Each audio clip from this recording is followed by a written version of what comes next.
So hello friends, welcome back to my new blog. So कैसे बहुत बढ़िया हो गए। सो आज फिर से आ चुका हूँ मैं चंडीगढ़ में और मैं लेने वाला हूँ आज MT का रिव्यू।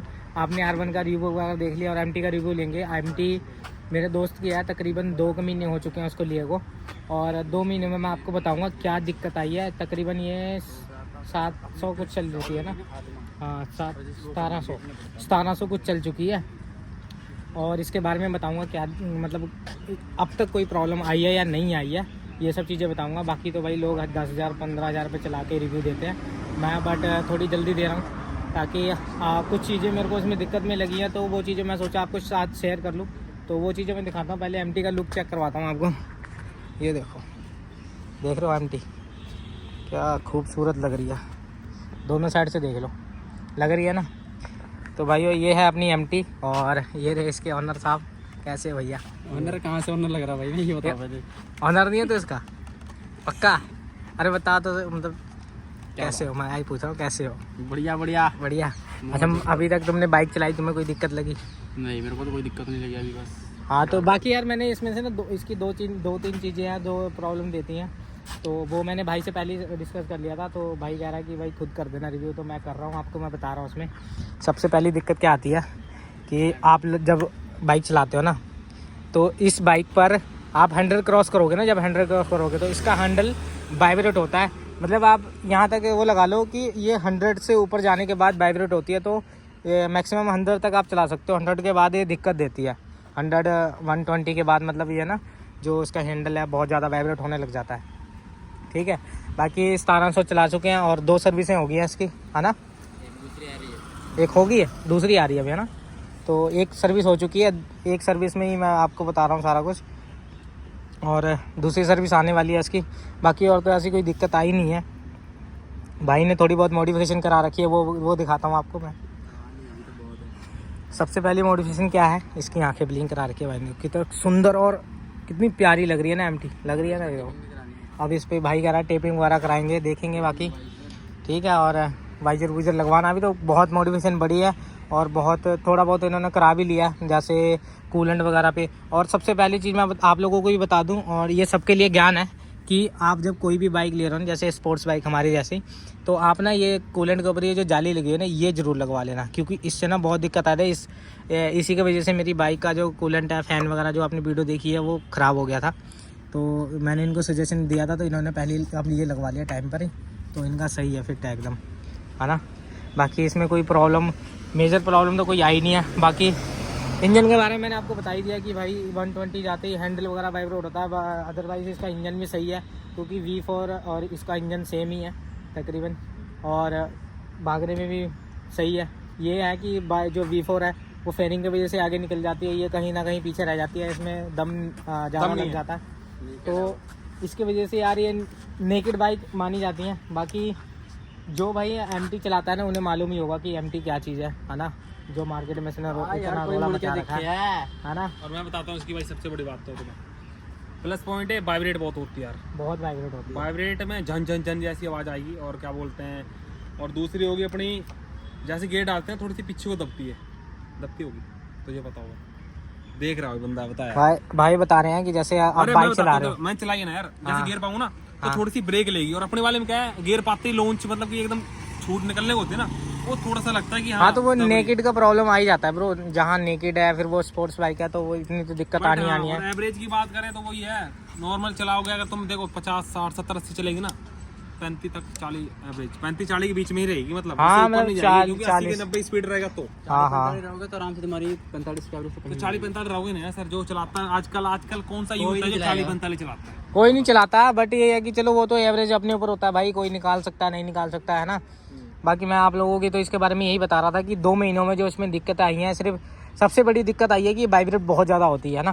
तो बाकी और कोई दिक्कत इतनी तो पता नहीं लग रही, पर वाइब्रेट का अभी तक तो इशू पता लग गया है। बाकी आगे भाई बाइक हमारे पास ही है, और आगे जो प्रॉब्लम आते रहेंगे आपको बताते रहेंगे, है ना। अभी तक की प्रॉब्लम ही आई है, बाकी इंजन में कोई दिक्कत नहीं आया। इंजन अभी तक एकदम मस्त, और क्या आएगी, अभी तो पहली सर्विस ही हुई है ना। पहले नहीं आएगी, अभी तो कम से कम 10-15 साल ही बाइक को कुछ नहीं होता है नॉर्मल, सच्ची में मुझे हाँ इतना तो 10-15 साल तो चलती है। बाकी और चला, एक सबसे बड़ी बात तो चलाने वाले ऊपर है, जैसे कि अगर कोई लंबू सा हो तो भाई यार मैं तुम्हें बताता हूँ, सबसे बेस्ट सबसे मेन बात इसकी ये है कि कोई भी स्पोर्ट्स बाइक आप ले रहे हो ना 150 सीसी के सेगमेंट में बाइक ले रहे हो तो भाई वो 10,000 चलाने के बाद ही पता लगती है, 5,000 क्रॉस करने के बाद ही पता लगती है कि भाई वो कम से कम कैसी चल रही है, क्या चल रही है, क्या नहीं चल रही है। तो ये तो अभी 1700 ही चली है, 1722 किलोमीटर चली है और बाकी 6 गियर के साथ आती है, मजबूत इंजन, पावर वाला इंजन आता है इसका। बाकी भाई मैं रेकमेंड करूँगा आपको कि भाई अगर आप MT लेना चाहते हो, जिसको नेकेड बाइक पसंद है ना तो वो तो यार अब लेगा ही लेगा, लेकिन मेरी जो मेन वो है वो ये है कि भाई आपको ना आज के डेट में जितने की MT मिल रही है ना उतने की V4 मिल जाएगी आपको। मैं ये सच है क्योंकि मेरे दोस्त ने लिया, मैं खुद गया था इसके डिलीवरी लेने, जो मतलब पेमेंट वगैरह हमने जब सारा की थी ना, तो भाई इससे 10-15 हज़ार का फ़र्क था इस बाइक में और उस बाइक में। तो मेरे हिसाब से तो यार आप लोगों को ये ले लेनी चाहिए V4। तो भाई पावर में V4 तो आप लोगों को पता ही है क्या ख़तरनाक चीज़ है ये, है ना। बाकी मैं MT के बारे में बता रहा था, MT के बारे में बस यही है कि भाई फेयरिंग की वजह से कहीं ना कहीं ये मार खा जाती है चलने में, है ना। अदरवाइज़ जो भी है MT भाई खतरनाक है। और हाँ, जैसे लॉन्ग ड्राइव कर रहे हो आप, जैसे V4 में आप लॉन्ग ड्राइव करोगे ना तो आपको दिक्कत आएगी। इसमें ना थोड़ी दिक्कत कम आती है। क्यों आती है बताता हूँ। इसका हैंडल है ना जो ऊंचा है, जैसे KTM वगैरह में, लाइक KTM वगैरह ऐसे वगैरह में देखते हो, सीट भी इसकी थोड़ी कंफर्ट है। इसमें सीट थोड़ी कंफर्ट नहीं है ये सीट, और इसके हैंडल भी नीचे है, तो भाई लॉन्ग राइड मारने में ना दिक्कत आती है। मैंने लॉन्ग राइड सारी मार ली है बाइक से, V4 को तो अच्छे से जज कर लिया मैंने। बाकी MT के बारे में आपको ये बता रहा हूँ कि ये सब दिक्कतें हैं। बाकी तो यार कोई दिक्कत आती नहीं है अभी तक, ना चैन में दिक्कत आई, ना इंजन में दिक्कत आई, किसी चीज़ में कोई प्रॉब्लम नहीं आई अभी तक। तो प्रॉपर बाइक चल रही है, ख़तरनाक चल रही है। और मैं आप लोगों को एक ही चीज़ बताऊंगा, अगर आप MT ले रहे हो, इससे अच्छा आप V4 लो मेरे कहने पे, ठीक है। बाकी चलाने वाले को कोई दिक्कत नहीं आती, पीछे बैठने वाले को तो MT पे भी दिक्कत आती है और इस पर भी आती है। तो मेरे हिसाब से V4 ले लेनी चाहिए आप लोगों को। मैं जो बता रहा हूँ आपको रियल बता रहा हूँ, जो V4 ले लेनी चाहिए। V4 में क्या है कि दम भी है, बाइक बड़ी भी लगती है, अच्छी भी लगती है। बाकी भाई जिसको भाई शौक़ है नेकेड का, मतलब बिल्कुल फ़ैन है दिल से, वो तो भाई फिर नेकेड पे जाएगा, वो किसी की नहीं सुनेगा, तो सबको पता है ना। और बाकी इसमें कोई दिक्कत आई नहीं अभी तक, क्या आएगी। बाकी यही हो कि एजेंसी से जब अपन लेके आते हैं ना तो इसमें एक दिक्कत आ जाती है, महीने में पता लग जाता है। इसके इंडिकेटर देख रहे हो, ये इंडिकेटर ना हिल जाते हैं सारे, बहुत वाइब्रेट होते हैं इंडिकेटर। ये देख रहे हो, ये देखो, ये प्रॉब्लम बहुत बढ़िया है, बहुत बड़ी प्रॉब्लम है ये भी है। क्योंकि यार ये बेकार लगते हैं जब ये हिल जाते हैं ना, तो अच्छा नहीं लगता।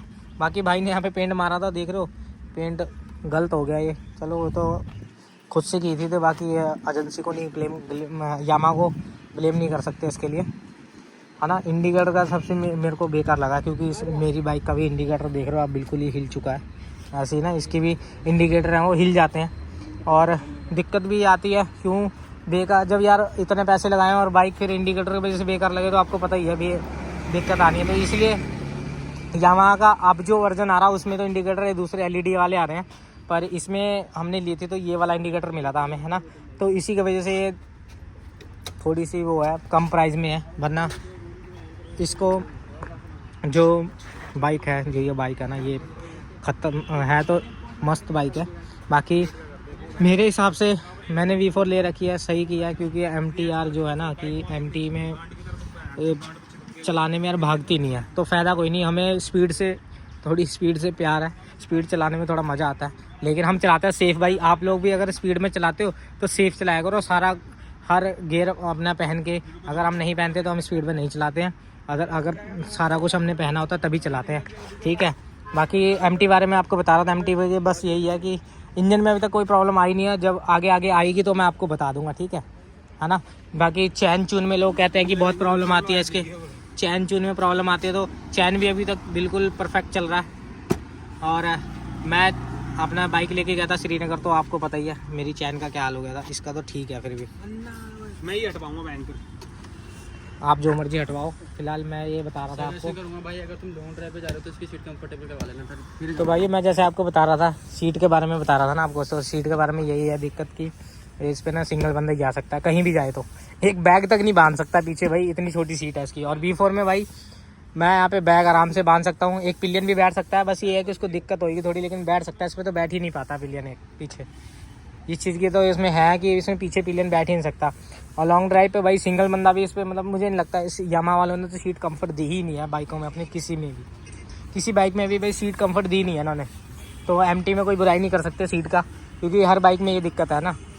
बाकी आप लोगों की इच्छा है, आप लेना चाहते हो ठीक है, बट अदरवाइज़ मेरे ओपिनियन ये रहेगी। सपना है भाई, सपना तो है, पर मेरे ओपिनियन ये है कि भाई अगर आप सपना पूरा करना चाहते हो तो V4 से कर लो, है ना। MT भी उतने की है, V4 भी उतने की पड़ जाती है, तो फिर क्या है, थोड़ी पावर वाली बाइक लो यार। अगर सपना पूरा करना है तो किसी को दिखाना है तो यार उतने पैसे में जब आपको बड़ी चीज़ मिले तो आप छोटी चीज़ क्यों लोगे? आप मुझे इस चीज़ का जवाब दो, है ना। तो इसीलिए मैं बता रहा हूँ। बाकी भाई आज की MT का रिव्यू यही था भाई, मिलेंगे नेक्स्ट वीडियो में, तब तक के लिए टाटा बाय बाय। और भाई जिस बंदे को वीडियो सही है, पसंद आई हो भाई, मेरे के लिए, मैं किसी भी MT वाले के लिए हेट नहीं फैला रहा, किसी के लिए कुछ नहीं कह रहा, बस मैं जो अपनी ओपिनियन है वो दे रहा था आप लोगों की। मैं बता रहा था कि भाई इतने पैसों में अगर ये आ जाती है तो आप ये लो। आप लोगों को मैं सिर्फ ये चीज़ सजेशन कर रहा था, आगे से बता रहा था, ठीक है। बाकी आप लोगों की मर्जी है। मिलते हैं नेक्स्ट वीडियो में भाई। जो न्यू बंदा आ रहा है सब्सक्राइब करके जाए, लाइक करके जाए, शेयर भी कर दे भाई, तुम्हारे भाई को सपोर्ट होएगा आप तुम्हारे एक शेयर एक लाइक से। तो मिलते हैं नेक्स्ट वीडियो में, तब तक के लिए टाटा बाय बाय।